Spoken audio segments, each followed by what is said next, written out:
மாடமாக அதை வைத்திருக்கலாமே என்று என்னை கேட்டார். பெரியோர்களே, உங்களுக்கு இந்த மன்றத்தின் வழியாக ஒன்றை நான் சொல்ல கடமைப்பட்டிருக்கிறேன். வரும் சமுதாயத்திற்கு முன்னோர்கள் நிறைய செய்திகளை, பண்பாட்டுகளை கொடுக்க வேண்டும். அப்பொழுதுதான் அவர்கள் அடுத்த சமுதாயத்திற்கு கொண்டு செல்வார்கள். அதைத்தான் இந்த அரங்கம் செய்கிறது. மங்களதேவி கோயிலில் இருக்கக்கூடிய மகர தோரண வாயில் மண்ணுக்கீரை ஆகிவிட்டது. முத்தமிழறிஞர் கலைஞர் அவர்கள் அதை படியெடுத்து அதை ஓவியத்தில் வரைந்து அதை சிற்பிகளின் கொடுத்து நம்மளுடைய மகாபலிபுரத்து சிற்பிகள் மனத்துக்குள்ளே புகுத்தி அதை வடிவெடுத்திருக்கிறார். இன்னும் ஒரு நூற்றாண்டு அல்ல, 1000 ஆண்டுகளுக்கு இது இருக்கும். காரணம், கணிப்பொறி யுகத்திலே இருக்கிறோம். மன்னர்கள் காலத்தில் கணிப்பொறி இல்லை, அழிந்துபட்டதை பெருமக்கள் தான் அடுத்த சமுதாயத்திற்கு கொண்டு செல்ல வேண்டும் என்பதை நினைவூட்டுகிறேன்.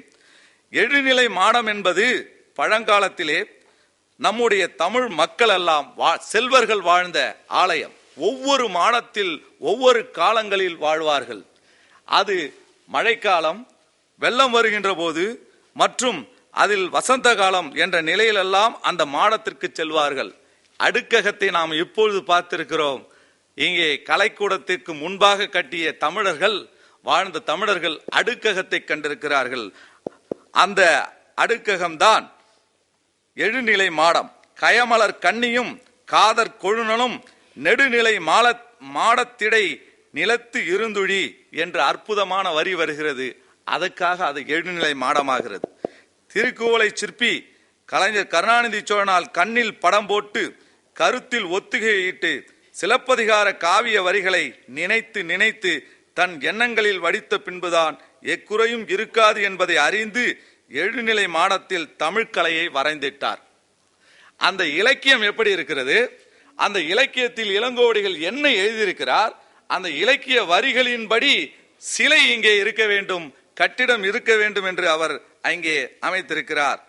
அதற்கு அடுத்தபடியாக கோவலன் கண்ணகியினுடைய சிலை அழகு சிலாவை படைத்திருக்கிறார். இந்த நேரத்திலே சிற்பிகளின் நோக்கத்தில் உங்கள் சிந்தனையை கொண்டு சென்றால், கண்ணகியானவள் ஒரு அன்னத்திற்கு உதாரணமாகவும், எனவே இந்த சிற்பங்கள் 49 வகையான சிற்பங்களை அங்கே படைத்திருக்கப்பட்டிருக்கக்கூடிய சிற்பங்கள் சிலப்பதிகாரத்தின் வரிகளில் இளங்கோவடிகள் பதிவு செய்த கருத்துக்களை மனம் வாங்கிய நம்முடைய முத்தமிழ் அறிஞர் அவர்கள் சிற்பிகளுக்கு தன் கைப்பட எழுதி கொடுத்து அதை சிலா ரூபங்களில் வடிக்க செய்து அதன் கீழே நீங்கள் பார்த்திருப்பது போல சிலப்பதிகார வரிகளை பதிவு செய்யப்பட்டு சிற்ப இலக்கணம், இலக்கிய நுணுக்கம், காணக்கூடிய தமிழ் மக்களினுடைய உள்ளம் யாவரும் வியந்தும் போற்றும்படி அந்த கலைக்கூடம் விளங்குகிறது. ஒரு இடத்திற்கு சென்றால் சில இலக்கியங்கள் நினைவுக்கு வர வேண்டும். சிற்பங்கள் பேசும் சிலப்பதிகார கலைக்கூடத்திற்கு சென்றால் தமிழ் மக்களின் பண்பாடு, சிலப்பதிகாரத்தினுடைய நயம், இளங்கோவடிகளினுடைய பொருள் ஆழம், சிலைகளில் சிற்பிகள் காட்டியிருக்கக்கூடிய கைவண்ணம், இவற்றையெல்லாம் நீங்கள் அறிந்து தெரிந்து புரிந்து சிலப்பதிகாரம் இன்றும் சிலைகள் வழியில் வாழுகிறது, அந்த சிலப்பதிகாரத்தை இந்த சிற்பங்கள் பேசுகிறது என்ற உணர்வுக்கு வர முடியும் என்ற செய்தியை சொல்லி இந்த ஆய்வேடானது 150 பக்கங்களுக்கு மேலாக எழுதப்பட்டது. இது விரைவில் தமிழுலகத்திற்கு நூலாக வரும் என்று நான் நினைக்கிறேன். ஆனால் 8 பக்கம் என்பதனால் இதை விரித்துரைக்க என்னால் இயலாது. நான் சாதாரணமானவன். தமிழகத்தில் ஒரு சாதாரண குக்கிராமத்தில் வந்த என்னை தமிழ் கூறும் இந்த நல்லுலகில் தமிழக முதல்வர் அவர்களினுடைய செம்மொழி மாநாட்டில் சிற்பங்கள் பேசும் சிலப்பதிகாரம் என்ற தலைப்பில் அருமையாக வந்திருக்கக்கூடிய அறிஞர்கள் மத்தியில் எளிமையான என்னையும் பேச அழைத்தமைக்கு நன்றியை பாராட்டி, நடுவர் அவர்களுக்கும் என் நன்றியை தெரிவித்து, அனைவருக்கும் வணக்கத்தையும் வாழ்த்துக்களையும் தெரிவித்து, 2 படங்களை இவர் காட்டுவார். அந்த படங்களை பார்த்து வினாக்களை தொடுக்கும்படி கேட்டுக்கொள்கிறேன். நான் முன்பே சொன்னது போல இலக்கிய நோக்கமும் கருத்து வளத்தோடு இருக்கக்கூடிய சிலப்பதிகார நுணுக்கமும் சிற்ப சாஸ்திரங்களும் மேலோட்டமாக அதில் பதிவு செய்யப்பட்டிருக்கிறது என்ற செய்தியை சொல்லி நிறைவு செய்கிறேன். வணக்கம். நன்றி.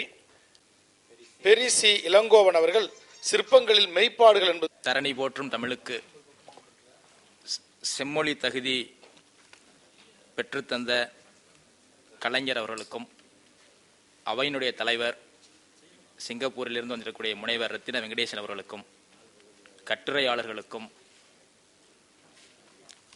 நோக்கர்களுக்கும், எனதருமை நண்பர்களுக்கும், என்னை வளர்த்து ஆளாக்கிய பெற்றோர்களுக்கும், தமிழ் அறிவை ஊட்டிய என்னுடைய ஆசிரியர் பெருமக்களுக்கும் வணங்கி என்னுடைய கட்டுரையை தொடங்குகிறேன். எனது பெயர் பெரிசே இளங்கோவன். புதுக்கோட்டை மாவட்டம் அறந்தாங்கி அருகில் ஒரு சிறிய பள்ளியில் ஆசிரியராக பணிபுரிந்து வருகிறேன். கட்டுரையின் தலைப்பு சிற்பங்களில் மெய்ப்பாடுகள். சிற்பம் வரையறை. தமிழர்களின் அறிவார்ந்த கலைகளுள் சிற்பக்கலை முதன்மையானதாகும். சில்ப என்ற வட சொல்லுக்கு ஆழ்ந்த தொழில்நுட்பம் என்பது பொருளாகும். கடின பாறைகளை உடைத்து சில்லு சில்லாக உளியால் செதுக்கி உருவம் அமைத்தவர்கள் சிற்பி என்றழைக்கப்பட்டனர். நல்தினை நற்றிணை என மறுவியதை போன்று சிற்பி எனவும் சிற்பம் எனவும் வழங்கலாயின. வடமொழியே உயர்வானது என்ற பொய்மை தோற்றம் கற்பிக்கப்பட தமிழ் சிற்பிகள் கோவில், அரண்மனை, மாளிகை நிறுவியதை ஸ்தாபிதம் என வழங்கி ஸ்தாபிப்பவர் ஸ்தபதி என வழங்கிக் கொண்டனர். இந்தியாவின் தொன்மை சிற்பிகள். வேதகால ஆரியர்கள் உருவ வழிபாட்டை மறுத்து வேள்வி வழிபாடை கொண்டிருந்தனர். அதனால் உருவம் செய்வதற்கான தேவையும் எழவில்லை. மேலும் ஆரியர்கள் உடல் உழைப்பற்றவராவர். எனவே சிற்பக்கலை தமிழர்களாலேயே உருவாக்கப்பட்டது என்பது தெளிதின் விளங்கும். ஆரியர்களுக்கு முன்பே ஹரப்பா, மொஹஞ்சதாரோ போன்ற இடங்களில் நகர அமைப்பை உருவாக்கியவர்கள் தொன்மை திராவிடர்களான தமிழர்களே ஆவர் என்பது ஹீராஸ் பாதிரியா போன்றவரின் கருத்தாகும். சிந்து சமவெளி அகலாய்வில் வெண்கல சிற்பங்கள் கண்டெடுக்கப்பட்டன. ஆரியர்கள் வருகைக்கு முன்பே இந்தியாவில் சிற்பக்கலை சிறப்புற்றிருந்ததை ஜான் மார்சல் போன்ற அறிஞர்கள் குறிப்பிட்டுள்ளனர். எனவே இந்திய துணைக்கண்டத்தில் சிற்பக்கலையை தொடங்கி வைத்த பெருமை தமிழர்களே சாரும். சிற்பங்கள் வடிவமைக்க தொடங்கிய காலம். கருங்கல் சிற்பக்கலை தோன்றுவதற்கு முன்பே தமிழர்களால் சுதை, மரம், உலோகம் போன்றவற்றில் சிற்பங்கள் உருவாக்கப்பட்டிருந்தன. சுதை மரச்சிற்பங்கள் கால ஓட்டத்தில் அழிந்துவிட்டன.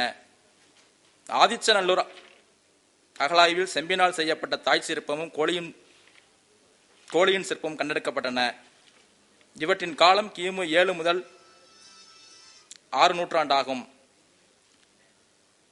போரில் வீரமரணம் அடைந்த வீரனுக்கு நடுகள் நட்டு பெயரும் வீடும் எழுதி வணங்கியதை சங்க இலக்கியங்கள் பதிவு செய்துள்ளன.